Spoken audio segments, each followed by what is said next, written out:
আব্বা কেন আমাকে এত অবহেলা করেন? ও আম্মা বলো না। হেমলতা তখন নিশ্চুপ থাকেন। অনেকক্ষণ পর বলেন, তুই আমার গর্ভের সন্তান আর তোর আব্বারই মেয়ে। এখন যা, পড়তে বস, অনেক পড়তে হবে তোর। ব্যাস এইটুকুই, এর বেশি কিছু বলেন না হেমলতা। পদ্মজার কেন জানি মনে হয় একদিন হেমলতা নিজ থেকে খুব গোপন অনেক কথা বলবেন, তবে সেটা যেন সহ্য করার মতো হয়। এই দোয়াই করে সারাক্ষণ সে।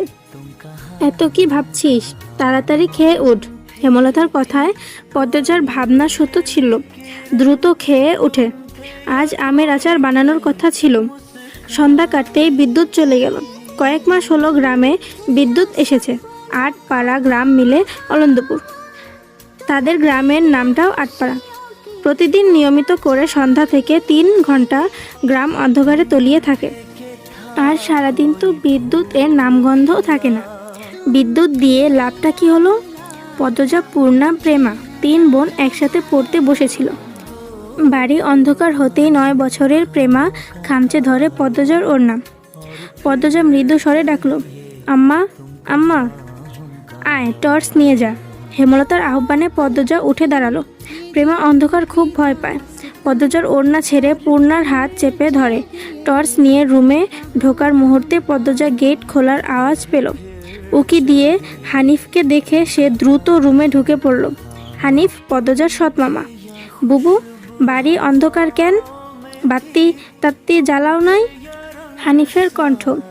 হানিফ, আসছিস? হেমলতা রুম থেকে বেরিয়ে বললেন, হাতে হারিকেন।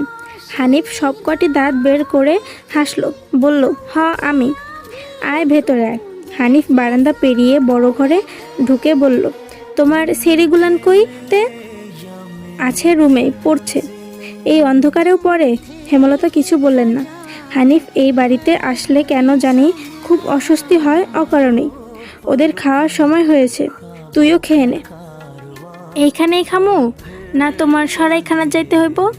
কথাটায় রসিকতা ছিল। গ্রামে থেকেও হেমলতা খাওয়ার জন্য আলাদা রুম নির্বাচন করেছেন। সেটা হানিফের কাছে রসিকতাই বটে। হেমলতা প্রশ্নের জবাব সোজা সাপটা না দিয়ে বললেন, খেতে চাইলে খেতে আয়। পদ্মজা কিছুতেই খেতে আসলো না। কেমন জড়সড় হয়ে আছে, মনে হচ্ছে হানিফকে ভয় পাচ্ছে বা অবহেলা করছে। হানিফ ৬ বছর সৌদিতে ছিল, ৩ মাস হলো দেশে ফিরেছে। ৩ মাসে যতবার হানিফ এই বাড়িতে পা রেখেছে। হ্যালো, আসসালামু আলাইকুম এভরিওয়ান, আমি মেহের আফরোজ। আপনারা শুনছেন আমার কণ্ঠে পদ্মজা উপন্যাসের পর্ব ৩, যার লেখিকা ইলমা বেহেরস্ত। নেক্সট পর্বের জন্য লাইক অ্যান্ড সাবস্ক্রাইব করে দিবেন। আল্লাহ হাফেজ।